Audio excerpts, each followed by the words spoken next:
Good evening, everyone. This is WorldCanvass Studio from International Programs, and I'm your host, Joan Kerr. Thank you for joining us for this evening of conversation with special guest James Zogby, the author of Arab Voices, What They're Saying to Us and Why It Matters. Dr. Zogby will discuss themes from his book for the first portion of our program, and then he'll join me and 3 members of the Iowa City community for a wide-ranging discussion. After our formal program, Dr. Zogby will take questions from the audience. One other note, you may have noticed when you came in that there is a book stand provided by Prairie Lights Books here in Iowa City, and the new copies of Dr. Zogby's book are being sold there, and he'll also sign your copy if you like after the program tonight, so please stop by that table. We're coming to you from the Senate Chamber of the Old Capitol Museum on the campus of the University of Iowa, and I'd like to acknowledge our co-sponsors for this event. The Council for International Visitors to Iowa Cities, known as CIVIC, and Prairie Lights Bookstore. Thanks also to our broadcast partners, UITV, the University of Iowa, Pentecrest Museums, KRUI-FM, and Information Technology Services. This program is being recorded for statewide television and radio distribution over UITV, Iowa Public Radio, and KRUI-FM, and it will be posted online. James Zogby is the founder and president of the Arab American Institute and senior advisor for the polling firm Zogby International, a Washington, D.C.-based organization which serves as the political and policy research arm of the Arab American community. In Arab Voices, Dr. Zogby challenges the myths, assumptions, and biases that create impediments to clear communication and understanding between America and the Arab world. By gracefully blending polling data and analysis with personal observations and family anecdotes, James Zogby gives us a picture of the Arab world that will be new to many Americans, and I think it couldn't come at a better time. Please welcome James Zogby.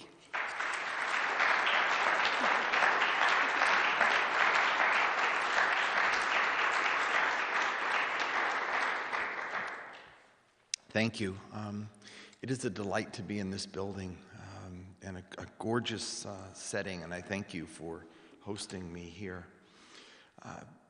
This is the first of a number of visits of mine in Iowa to talk to folks about a book that I wrote about a year and a half ago, before the current uprisings.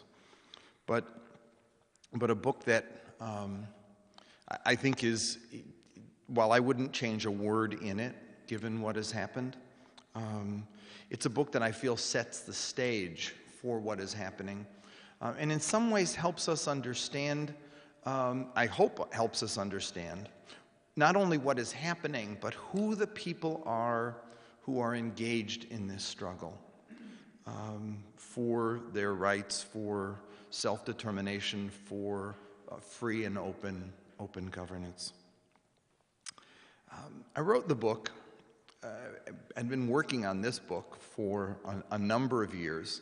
I'd done some others, but this is the one that I'd always wanted to write. It was fun. It was fun to write. It was fun to tell the stories that I've always wanted to tell about people I've met and experiences I've had. It gave me a chance to put polling data together with the stories, to kind of do the opposite of what Tom Friedman does, which is what I call bad science. That is, he goes, I met a guy in a bar last night, he said this, and you know, Arabs are like that. Or other writers at the Times who I respect, Nicholas Kristof did one the other day, talked about the fact that I studied Arabic and never got past the past tense. That's the first lesson you learn, and that's why Arabs are all stuck in the past. I don't know what Arabic course he took that starts with the past tense, but frankly, the idea here is that even those who are the analysts, even those who we draw on for information, are usually mired in stereotypes. They're understanding, stuck in an observation which they generalize into a conclusion. And if the observation is false, then the conclusion itself is going to be false. And we're stuck with a vision or a view of Arabs based on I would say on air, but air is not dangerous. But stereotypes and myths are dangerous. And that's what most of us are left with. I knew that to be the case, and I wanted to shatter some of those myths And so this book was the born of that desire, that intent.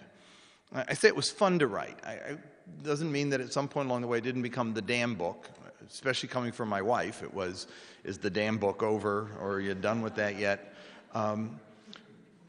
But it was fun. It was enjoyable, and I loved talking about it. And so I've not tired of it since it came out, going around to audiences and speaking about the book, because I love the topic. When I hear or read stories about Saudi Arabia, I say, they're not the people I know. Or when I hear stories about Egypt, I say, they're not the Egyptians I know, or they're not the Bahrainis I know. I know the people, and to understand the event, you have to understand the people who are the players in the event. And we don't. And that's why the book, to me, is important, because if you think about it, since the end of Vietnam, we have sent more money. We have sent more weapons. We've sent more troops. We've fought more wars. We've lost more lives in the Middle East than anywhere else in the world. Not only that, we have more political and economic interests at risk in the Middle East than anywhere else in the world. And not only that, but every U.S. president since the end of Vietnam has had his, and hopefully a few elections from now we won't have to worry about saying his, we can say his or her presidency, has had his presidency shaped largely by events in the Middle East, from Carter's Iran to the situation today with President Obama dealing with getting out of Iraq, trying to make peace, and dealing now with uprisings across the region. And yet, for all of that, our knowledge level is so low. When we ask Americans questions about what they know about the Middle East, like National Geographic did 2003, they surveyed Americans about Iraq. Here's what they found. They found that 11% could find Iraq on a map. In 2009, they repeated the survey. We'd already lost about 4,000 lives by then. The number skyrocketed. 37% could find Iraq on a map. We asked the same question in a poll in 2010.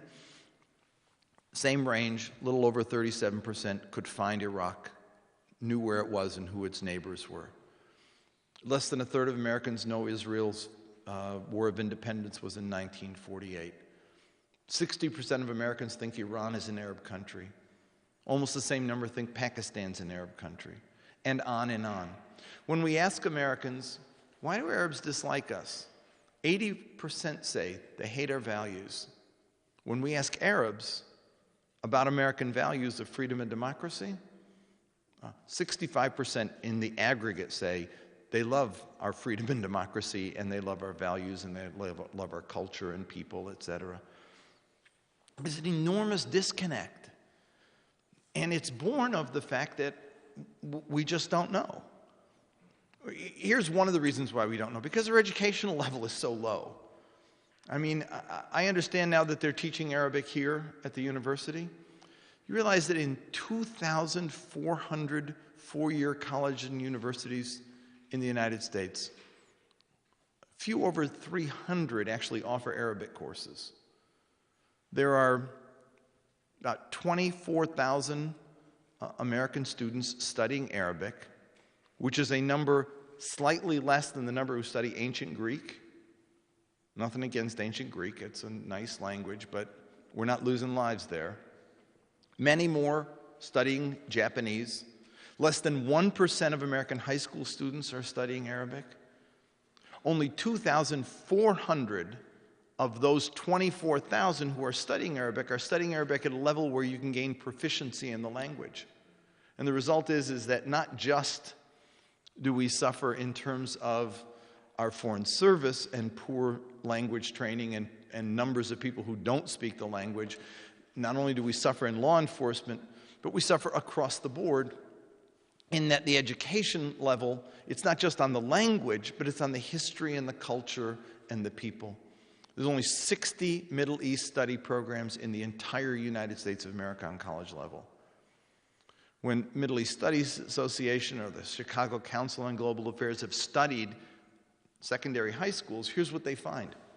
They find that most kids simply have, at best, rudimentary knowledge of the Middle East. Most are learning stereotypes even in school, because the section that they'll study about the Arab world will be about Bedouins, and that's it.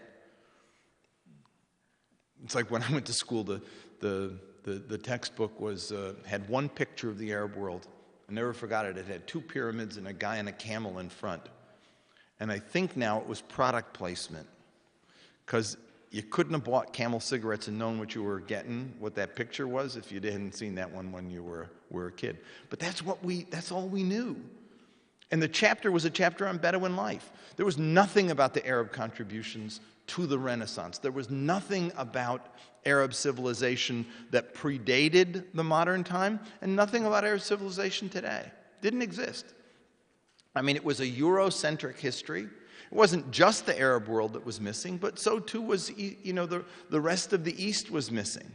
And Africa was the dark continent. That's all it was. There was no history other than what we identified as the exact and direct roots to our own history. The fact that our history is, in fact, indebted to all of these other, that China plays a role in civilization being conveyed through the Mongols from east to west is something that didn't even exist in our books. We didn't know that. We didn't study that.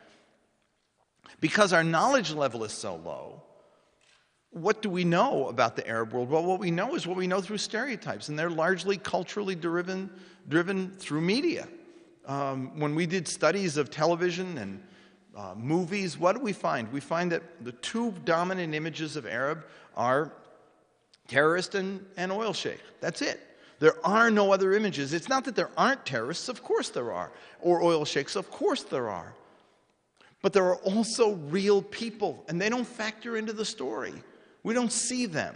Yes, we have, Jews portrayed negatively and blacks portrayed negatively and Latinos portrayed negatively, but we also have other characters who round out the image. So if I see them, I say, well, he's this, but there's also that. If there is no other image of Arab, then what sticks is the stereotype. And if the popular culture is bad, the political culture is worse, because what the political culture does is take the stereotype which is conveyed on one level and reinforces it and gives it a sense of certitude. So if I have Newt Gingrich saying it's a victory mosque and they're out to show us and dominate our culture, and if you have Mike Huckabee saying the same thing, or Sarah Palin saying the same thing, or Pat Robertson on his television show saying the same thing, what happens is that people say, that's the truth. That's who those people are. I know them. Here's a disturbing number. In 2001, when we polled the first time and asked Americans prior to 9/11, do you know the Arabs? Do you know enough? Do you need to know more? About 75% said that they didn't know enough and they needed to know more. When we polled after 9/11, we got the same number. Actually, it went up a little bit. About 79% said, I don't know enough about the Arab world, I need to know more. When we poll now, it's about little over 50% say, I don't know enough, I need to know more. Which means about half think they know enough. And here's the other part of the problem, is that those who know enough, there's a partisan divide. 73% of Democrats say, I don't know enough, I need to know more. 82% of Republicans say, I know enough, I don't need to know anymore. And of them, 70% of Republicans think Islam is a religion of hate. 60% believe that Islam is a religion that breeds fanatics, that Muslims tend to be fanatics, et cetera, et cetera. And this is dangerous. It's dangerous because not knowing is one thing, but thinking you know and not knowing is worse. Especially when you not only think you know, but you're certain you know. And so that's what shapes the context in which we're in. When we sent over 100,000 young Americans to Iraq, we thought we knew. They told us. The lie of Iraq to me was not weapons of mass destruction. The lie was it'd be over in 6 days. 6 months and the troops had come home. That we'd only need 95,000 because that's all it would take, because we would be greeted as liberators, there'd be flowers in the street, democracy would bloom, and a beacon would be lit that would light up the whole Middle East, and democracy would flourish everywhere. Iraq would be contagious. We were told that and believed it. We were carrying out God's will, George Bush said, and we believed it. And the Iraqi people would be grateful. I mean, when the knowledge level is low, and then it is sort of built on the popular culture, and then made certain by the political culture, ripe for exploitation. And that's the situation that we've got. And we have made blunders across the Middle East in policy after policy after policy because we simply do not know the people that we're dealing with. We see them act, but we can't judge the act or understand the act because we don't know the players. We don't know what motivates them. So what the book tries to do is it looks at, number one, the problem, which we're talking about right now, and then it goes into what are the myths that result from all of this. For example, that all Arabs are angry. That's one of the myths that we have. I mean, we have the notion that Arabs sit at home and they hate America. They go to bed at night hating America. They wake up in the morning hating Israel. They spend the day watching Al Jazeera, hating even more. And if not, they're at the mosque where some imam is making them hate even more. And that's our sense of who they are. When we poll, what we find out is that actually most Arabs go to bed at night worried about their jobs. They wake up in the morning thinking about their kids. They think about education and health care. Those are their priorities. Their priorities are, number one, the economy, jobs. Number two, their kids and their family. Number three, education. And four, health care. Sound familiar?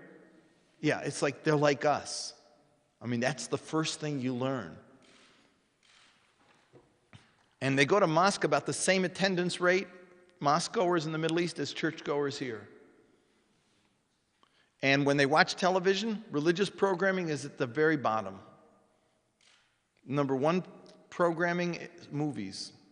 And then comes soap operas and dramas and entertainment shows like game shows. And they love, I mean, I was in the Middle East recently during the beginning of the Tunisian uprising. Lebanon is falling apart, and Tunis is in the beginning of their uprising.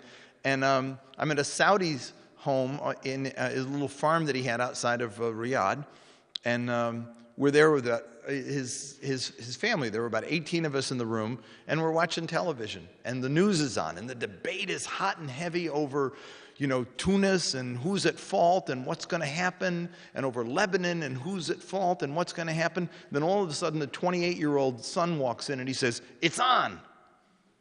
And it's like he goes over to television and he turns it, and the show that was on was Arabs Got Talent, which is exactly like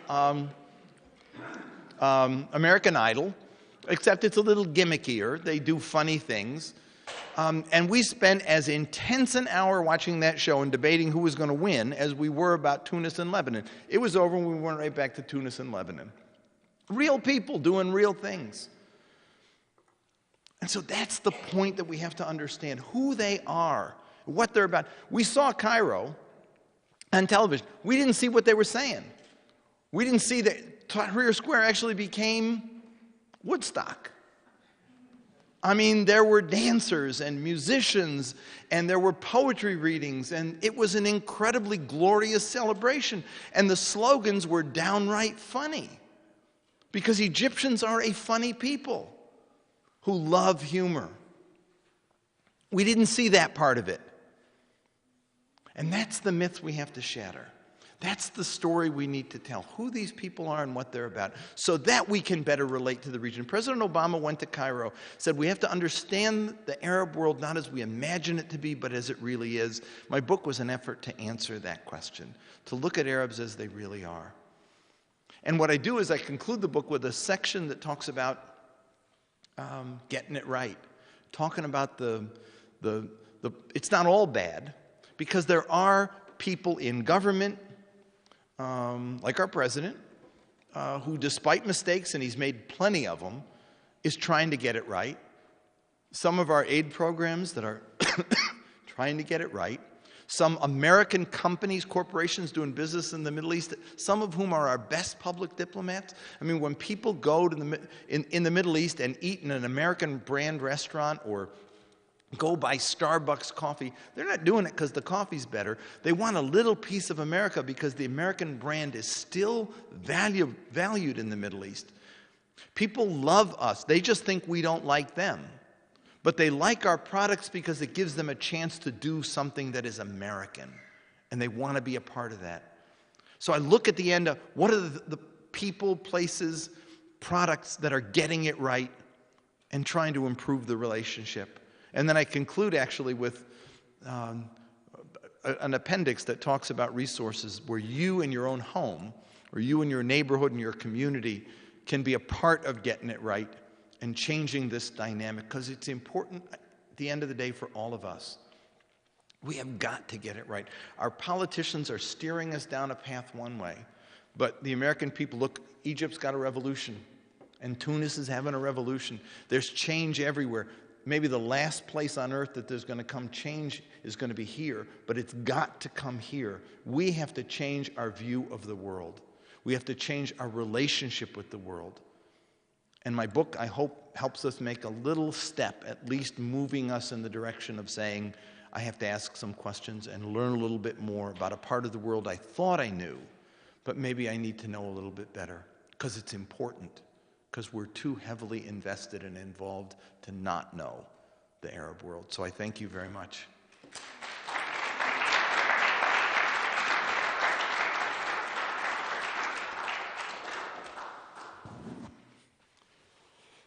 So that's Dr. James Zogby, and glad we could have so many of you with us here in the room tonight.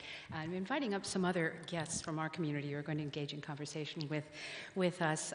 Sitting next to Dr. Zogby is Shams Ghonem of Iowa City. She's the coordinator of the Iowa chapter of the Muslim Public Affairs Council, a native of Egypt. She's been an Iowa resident since 1967 and has been a UI medical researcher for 33 years. Shams is an active participant in interfaith dialogue, and she's a board member of the ACLU here in Iowa. She is also a community member of the Iowa City Press Citizen Editorial Board. William Reisinger is on the far end, and Bill's a professor of political science at the University of Iowa. His research is largely focused on political transitions in the former communist states, principally Russia, but he also teaches courses on democratization and authoritarian politics. Dr. Reisinger is a former chair of the political science department and has served as the University of Iowa's associate provost and dean of international programs.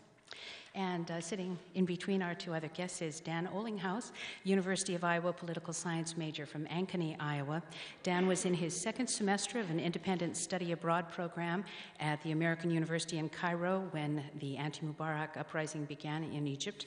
He witnessed the early days of the revolution and returned to the University of Iowa in February to finish the semester. So please welcome all of these guests.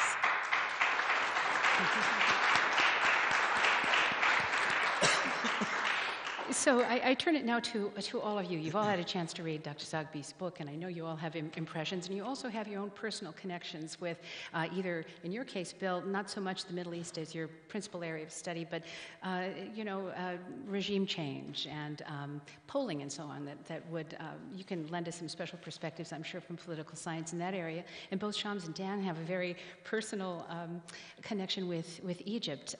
Perhaps I'll go to you first, Shams. Do you have any immediate reaction to what Dr. Zogby said tonight? Well, first of all, thank you for the great book. John gave it to me and I read it, and it's very timely. Actually, it's not much of a question as much as a reinforcement of everything that Dr. Zogby said, and adding a little bit more from the Muslim perspective, of course, which he also alluded to right now. But also, I was there in Egypt during this wonderful uprisal. And I remember right after the Tunisian uprisal, my husband looked at me and said, God, I wish it comes here. So it did. And it was wonderful seeing it happening, of course, on the TV, although he did go to Tahrir Square. No. I was a bit of a wimp. I have some health issues, that crowds and what have you. Yes. But he came with that sense of the peacefulness of the demonstration. He said to me, he had his Iowa cap and his briefcase, and he said to me, the kids were wonderful. I said, yeah? I was terrified. I thought he was going to get hurt. He said, you know, they search you, make sure you don't have anything that can be used, you know, as a weapon. And then they thought I looked different, so they asked me, would you like a sandwich? Would you like some water? He said it was just fantastic being in the middle of this youth movement that really is quite peaceful. There are a lot of families and children. You know, there was a paper here that had a father having a child on his shoulder. It said, irhal, which is in Arabic, leave to Mubarak. Enough, kifaya alik baba wa geddi. It means enough for you, my father and my grandfather. Mm-hmm. So it was sort of this very unusual, really, feeling for me personally. And living in Egypt the first 20 years of my life, right after the revolution, the feelings were quite different because, again, we just got rid of a monarchy that was believed to be the agent of the British occupation. So we were very nationalistic. So I could understand the feelings, in addition, of course, to the very important part that Dr. Zogby alluded to, and definitely in the book, about this real problem I see in the American psyche. And I am an American, Arab American, Muslim American, is zero knowledge and the stereotyping continuous. And of course, after 9/11, the Islamophobia and the Islam, and two events I'm sure Dr. Zogby and others are aware of it today, was demonstrations in New York about Congressman Peter King that is looking into Muslim leaders and saying that we're not doing enough to stop the radicalizations of our youth, as well as California Orange County Council lady, Miss Pauly, went on during a fundraising and saying that she knows many Marines that would love to send Muslims to heaven earlier. And the anti-Muslim horror of the surrounding people. So we're in trouble here, I'm sorry to say, that 10 years almost after 9/11, we not only know anything about the Arab world, which we're so heavily invested, but we're also attacking our own citizens here for no reason except that there are some numbers, and definitely there is, the ones that were responsible for the 9/11, they were not even American citizens. They came from out. So we need to know Arabic, the history. We definitely need not to demonize any minorities anymore. It happened to the Jewish communities in Europe, and today we are doing it to the Muslim community in the US, and this is very dangerous, and we have to stop it. Thank you. Mm-hmm.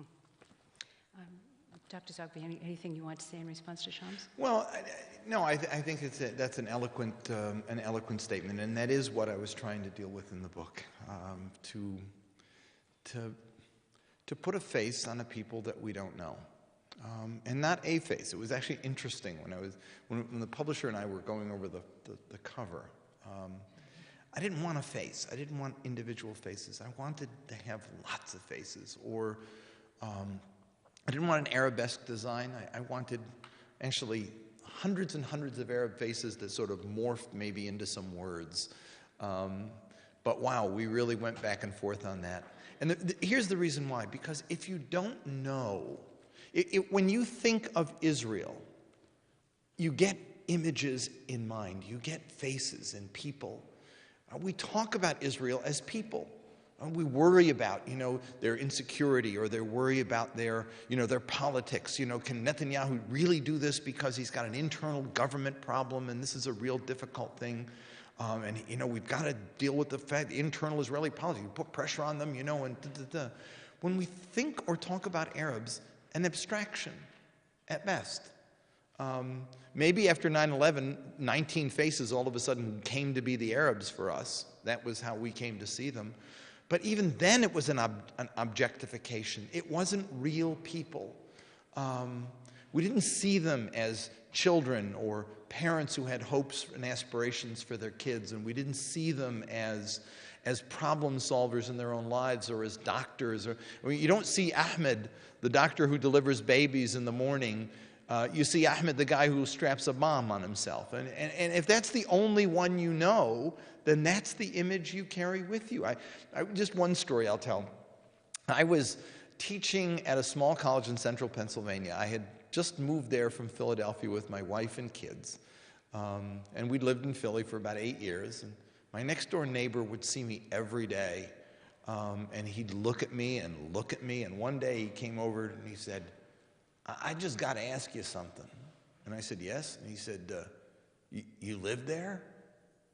And I said, "Wait, here?" He said, No, in Philadelphia." I said, "Yeah." He said, you live there?" I said, "Yeah, I did." "With your kids?" I said, "Yes, sir. I lived there for about 8 years with my kids." He said, "Man, people get murdered there every day." And I said, No, that's not true. He said, "It is true. I read it in the paper. They're getting murdered every day." He was hysterical over it. And I was so irresponsible for having lived there. I wanted to tell him about the Italian market, about Greektown. I wanted to tell him about the Jewish neighborhood and the historic African-American, where the black bourgeoisie come from on Lincoln Drive and Chestnut Hill and the Quaker community. But he was in no mood for it because the image he had was Philadelphia from this story. Now, if the only image you have of Egypt or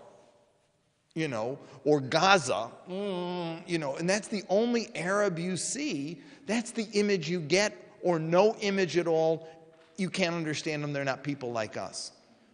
And so important is to understand these are real people. And they're as diverse and as beautiful and as ugly as the rest of us. And that's what I was hoping to get across. And I think that we couldn't do the stuff we do. We couldn't treat them the way we treat them if we saw them as real people. We'd worry about Palestinians feeling insecure. We'd worry about their orchards being uprooted. We'd worry about what settlements do to them. We'd worry about their internal politics and how they're going to react when things don't go right. But we don't. And so that's where I think the problem is. Even now, an article on the front page of the Washington Post 2 days ago about Egypt and Tunisia, etc. And the article is about U.S. is trying to deal with the fact about Islamic governments and reconciling itself to Islamic governments. Front page headline story. Half the story was about Israel. I swear unto you that people in Egypt and Tunisia right now, frankly, don't give a good damn about whether Israel likes or doesn't like what's going on in their country. And nor should they. That's not their concern. U.S. policymakers worry that the big concern right now is, will these governments with Israel? That's not their concern. But we can't see them through their own eyes. We have to see them through the prism of what we know. And that's frankly the only way we can understand this, which is unfortunate. And that's why we have to change the optic. And not just this book, but read many more books about the region. I'll let it go there. Thank you. Well, Dan, I think it's a good time to ask you what your experience was coming here from the university in the United States, having one semester in Egypt, just a study abroad kid in Egypt, and then home for Christmas, you go back, and all of this begins to unfold. Tell us something about how you interacted with the people of Egypt that you knew just when you were a student, and then what may have changed during the period of the revolution. Well, I'll tell you what, Joan, thank you for having me. I think this is great that we're getting a lot of people in here to hear the message that Dr. Zogby is trying to provide. And Dr. Zogby, thank you for the book. It was wonderful. One of the things that I really liked about the book, first off, was that it made me relive a lot of the conversations I had while I was in Egypt. You know, I camped in Tahrir with a large group of people. Thank you. No problem. And as I was reading the book, I tell you what, I was just, it was amazing. You know, guys walking up to me from head to toe in Nike or in Gucci. I don't know if anybody knows anything about fashion, but the Egyptians do, let me tell you.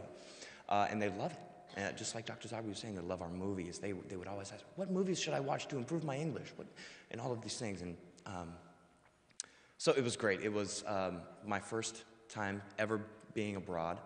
I picked Egypt. It was a bold move, I've been told by many people. And when I got there, it was a big change, of course, but I was very open to it. I told myself I'm going to be open to whatever it is. Food, if it looks weird, you know what, eat it. And the biggest thing I was really amazed by is the sense of family you get anywhere you go in Egypt. And that even permeated into the demonstrations. People would say, well, where are you from? Are you French? No, I'm an American. Oh, are you a reporter? And they would pull out their pictures of their family or something they found on the ground that they wanted to show me. And I'd say, no, I'm a student. Oh, well, what do you think Obama's going to say? And I would say, well, guy, I don't have a TV either. My internet's down as well, and I've been out here with you all day. I have no clue. So that we would spin out into, what's with Israel? What's with the United States? What's going on with all these other countries? I said, look, this is not about other countries. This is about Egypt. What you guys need to do is focus on getting yourself a voice and making it heard to your government. And I think that resonated a lot with the people of Egypt that I talked to. And I tell you what, there was almost a procession of people coming up to talk to me when I would move my way through the crowds and things during the demonstrations. And it was just great. I would love to do it again, but these things only happen once in a lifetime. Yeah. And I feel really blessed to have been able to experience it. So now we're in this period of excitement, lots of things happening, lots of things haven't happened yet. So maybe I'll bring this question back to you, Dr. Zogby. What do you think is going to happen next in Egypt in terms of, getting a government pulled together here and really seeing a progression toward democratization? Well, up until the last week or so, I would have said I don't know. And what I would have also said was, as I'd been saying from the beginning, which didn't get me on a lot of the shows because that's not what they wanted to hear, which is a really interesting problem with some of our networks, which is that they want you to say it's sort of like the reporter who called me one time from the Washington Times and said, I'm writing a story about such and such, and I need somebody to say, and this, can I use you?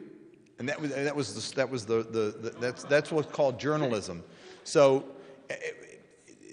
they kind of have a storyline that they want to do. My storyline about Egypt was that the leader was gone, but nothing had happened. The state was still intact.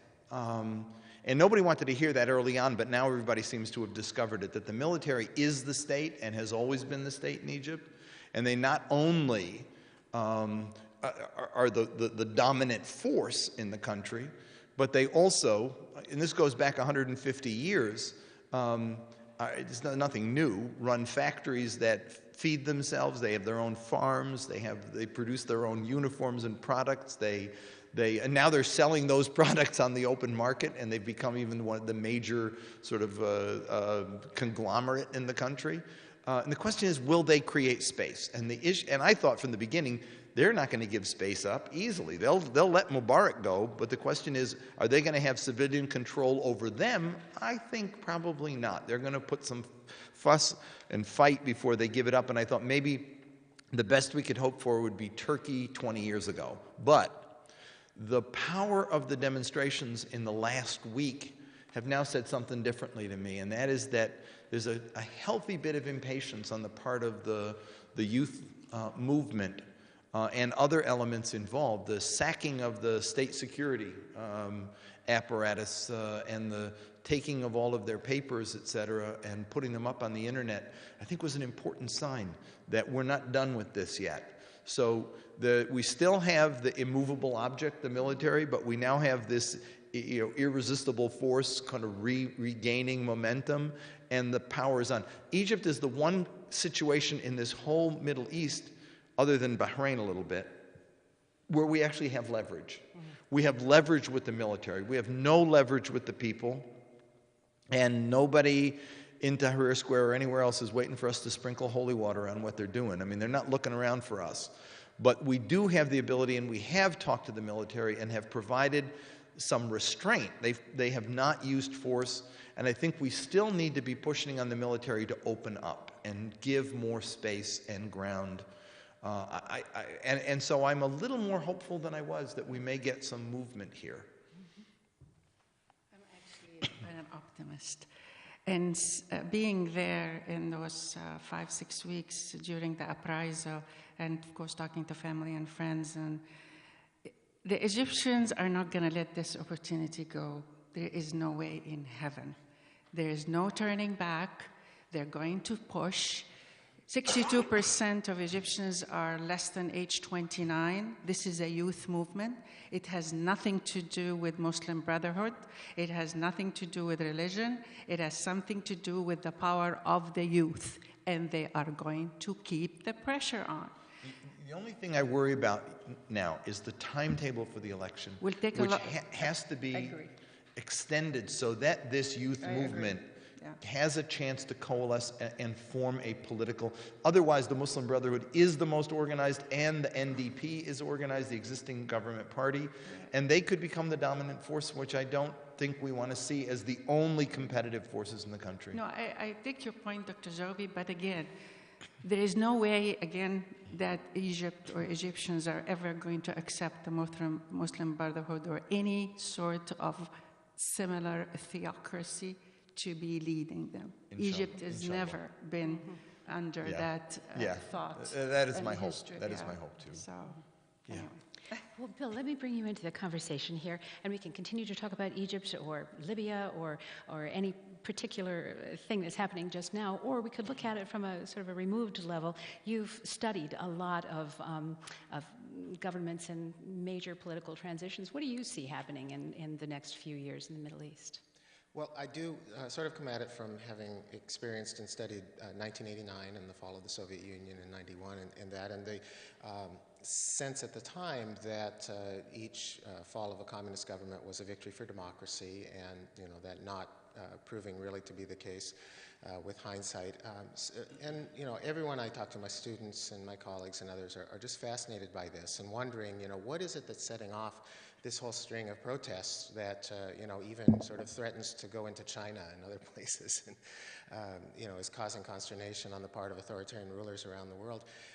But to go by some of the survey findings that you report in your book, it may not be democracy that is the main thing, or reform, or more open political debates, as much as something I would classify as good governance, maybe, the education, the healthcare, the other things that do rise to the top of the list, as you were saying. But if you could just help us understand sort of what is lighting the fires. I would say that's right. I think that one of the reasons why previous movements failed in Egypt, for example, the Kafaya movement as one, or the work of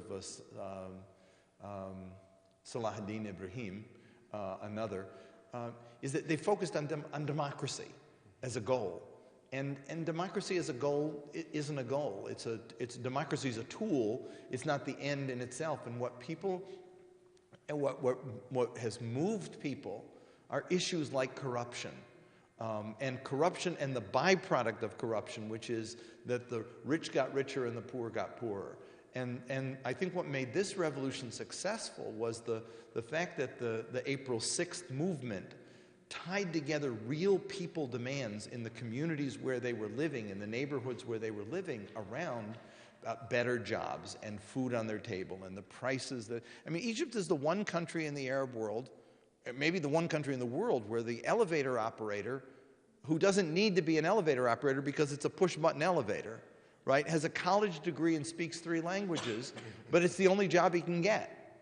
And so there is this incredible resentment over the fact that you have this,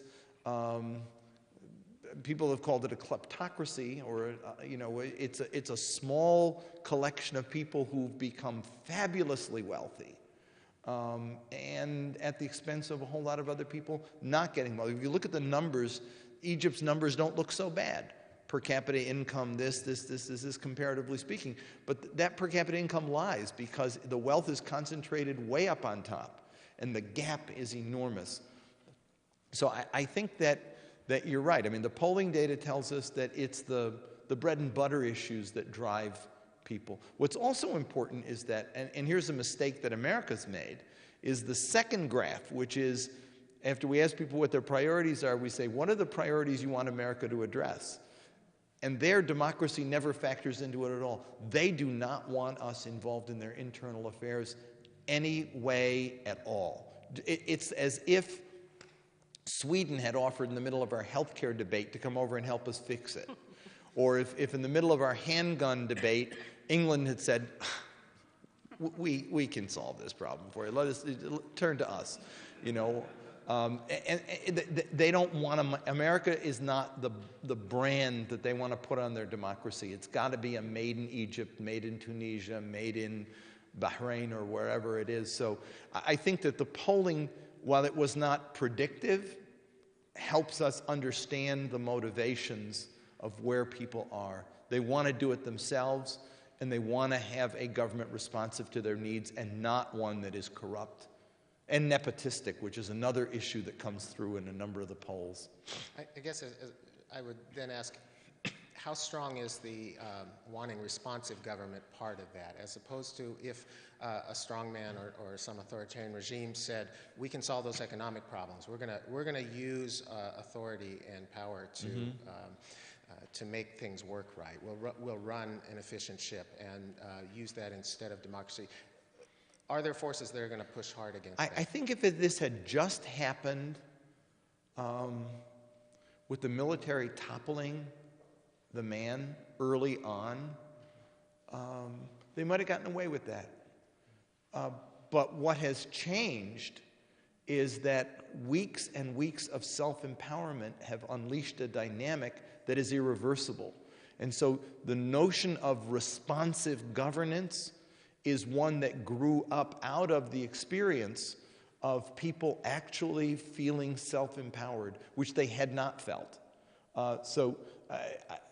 And I think that that's exactly what you saw in Europe. I mean, if it's a coup d'etat, the people didn't make the change and therefore passively accept the change and accept the promise that it's going to get better. But this was not a coup d'etat.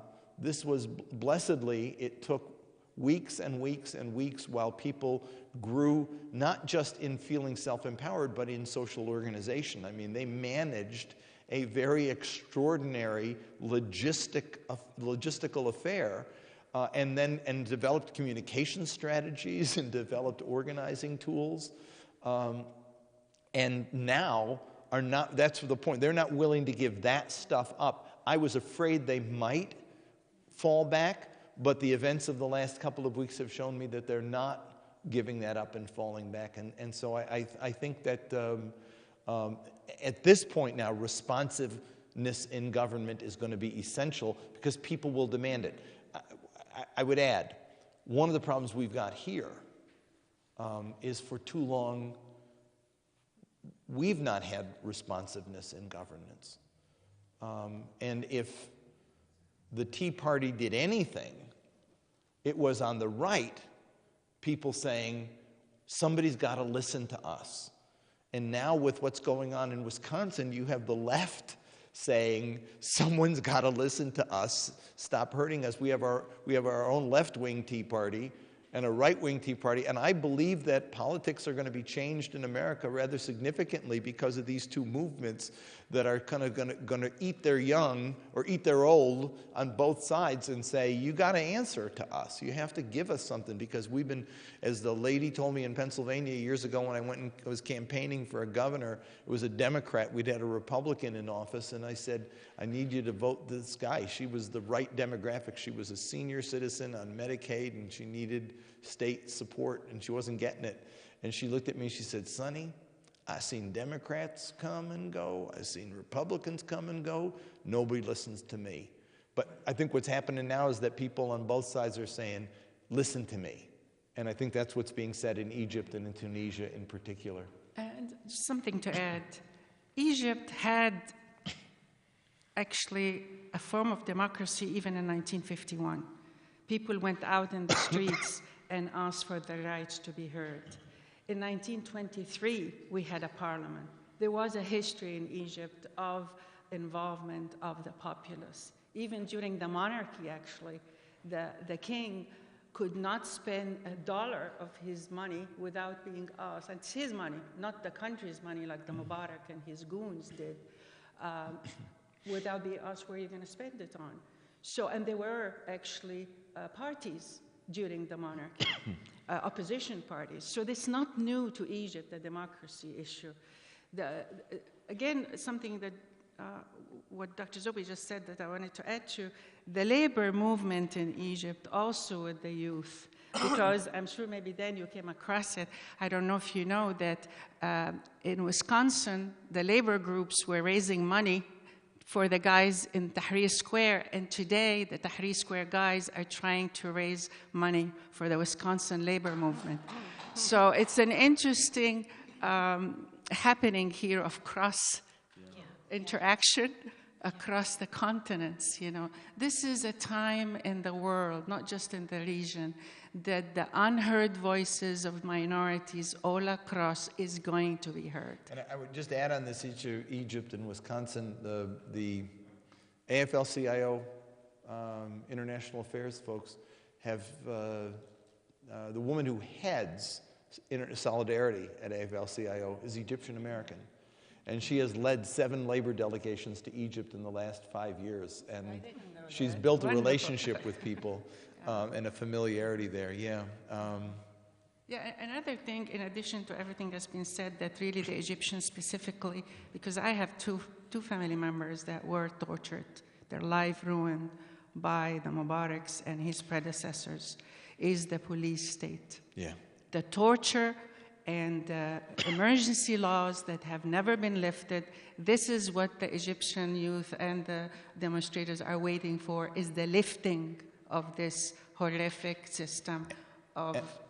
And I would say one of the things that's going to come through in these files that have been now released, if we got them all, is going to be about torture, but also about rendition.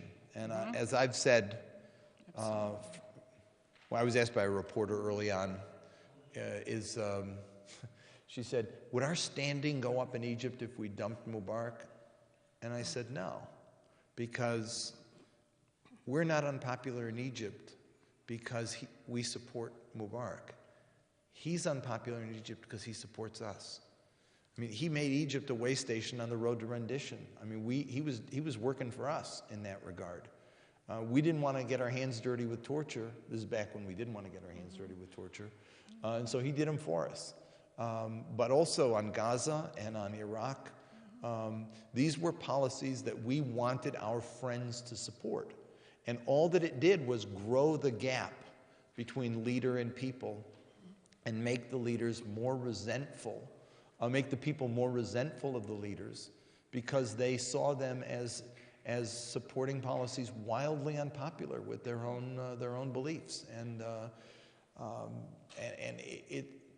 it's interesting that it's a lot of our friends who are being harmed right now, and they're being harmed because they were complicitous in policies that their people didn't support.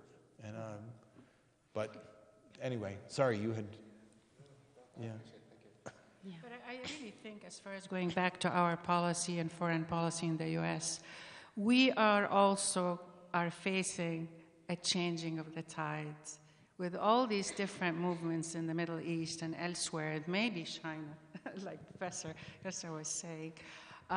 We are forced to look at that part of the world that we've invested so much energy, resources in our own kids in a different light.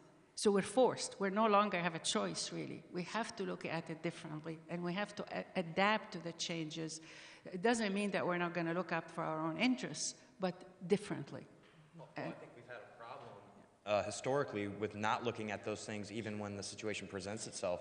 So I think right now with the Obama administration and his historic words in Cairo, he has a unique opportunity to go in and kind of take a washcloth to the whiteboard and say, look, we're going to adopt a consistent policy toward all the countries in the region and stop confusing all the people, because that's one of the big things I got was, I don't get it. I don't understand what you guys are doing over there. One thing applies over here and one thing doesn't apply over here and vice versa. What's going on? And the very same week that the regime fell and we were all celebrating that, we vetoed the settlement resolution at the UN. And frankly, nobody could quite figure out what the heck we were doing. And the administration said, we really didn't want to do it. For that reason, we really didn't want to do it. But nobody made you, right? nobody forced you to. And I just think, and then what they tried to do, which really bothered me, was they tried to get President Abbas to drop it so that they wouldn't have to veto it, which would have killed him. I mean, it literally would have buried his government, because he was already in trouble over burying the Goldstone report, right, and in trouble over the Palestine Papers, which just got released, and to even think to ask him to do that. I'm much more optimistic about Egypt than I am about change here right now. I think that we've got to put some muscle behind this administration and push them a little bit, because I frankly don't think that he made all the right promises in Cairo, but if you look at the Cairo checklist and you look at the performance, as the president told us, one speech alone isn't going to make change, and it hasn't. And we've got a lot of work to do, to bring the change home. So. Well, fascinating hour. I'm sorry to see it come to an end, but I want to say thank you, Bill Reisinger, Dan Olinghouse, Shams Ghanem, and Jim Zogby. Thank you so much. Did I mention that I have a book? You please do again. Oh, yes, we did, and I'm signing them outside. No, but tell us the name of your book again. The book is called Arab Voices, What They're Saying to Us and Why It Matters. And it's a great book. I hope you'll all buy it. Prairie Lights is just outside the door. And we have come to the end of this program. Thank you all for coming. You can look for the broadcast of this program on University of Iowa Television. You'll also hear it on Iowa Public Radio and KRUI-FM. So thank you all for coming. This has been WorldCanvass Studio. And see you later. Thank you.